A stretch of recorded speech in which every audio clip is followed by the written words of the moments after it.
आज़ादी का लगभग 70 साल से ऊपर हो गया और आपको बता दें कि कुछ ऐसे परिवार है जिनका स्थिति जो है काफ़ी ज़्यादा बदतर है।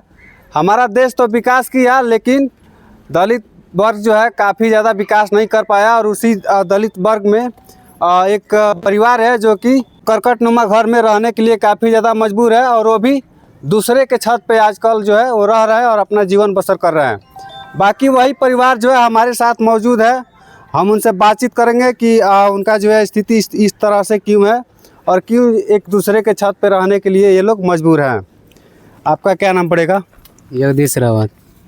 आप लोग दूसरे के छत पे रह रहे हैं?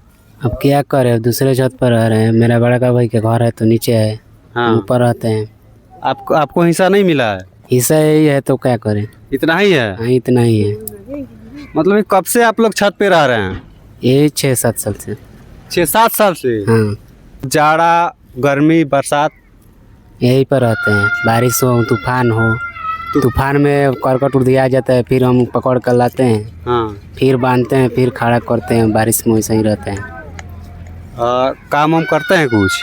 नहीं, लेबर में काम करते हैं। लेबर में काम करते हैं? हाँ। कमाते हैं तो घर क्यों नहीं बनवाए?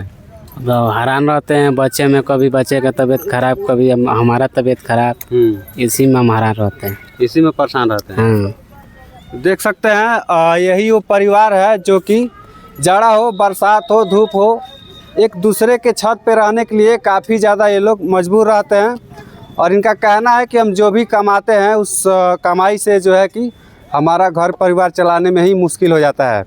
महिला है, इनसे भी हम जानने का प्रयास करेंगे। आपका क्या नाम पड़ेगा? मनीषा। कब शादी हुआ था आपका?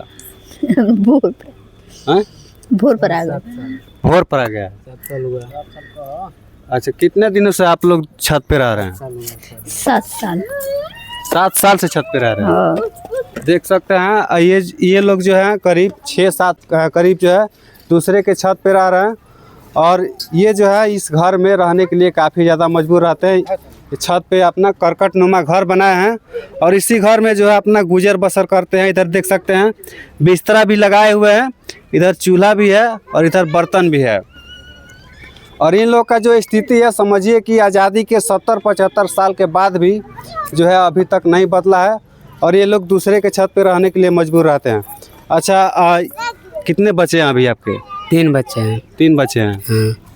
तो इन लोगों को पढ़ाएंगे लिखाएंगे या मजदूरी कराएंगे? पढ़ाएंगे, अगर जितना सकान होगा पढ़ाएंगे, नहीं पढ़ाएंगे तो मजदूरी करेंगे।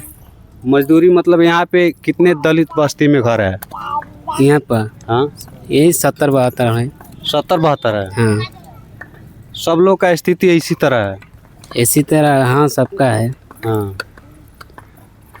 तो आपको बता दें कि ये जो है गोपालगंज थाना के अंतर्गत जो है कररिया गांव है और यहाँ पे लगभग 70 से 75 दलित घर हैं और ये लोग मुसहर समाज से आते हैं और इनका स्थिति जो है अभी तक नहीं बदला है और उसी में ये जो है जगदीश जी जो है आते हैं, इनका भी स्थिति उसी टाइप का है। बाकी जगदीश जी के बारे में आप लोग क्या सोचते हैं और इस परिवार के बारे में आप लोग क्या सोचते हैं, एक बार कमेंट कीजिए। मिलते हैं किसी नेक्स्ट वीडियो में, तब तक के लिए धन्यवाद।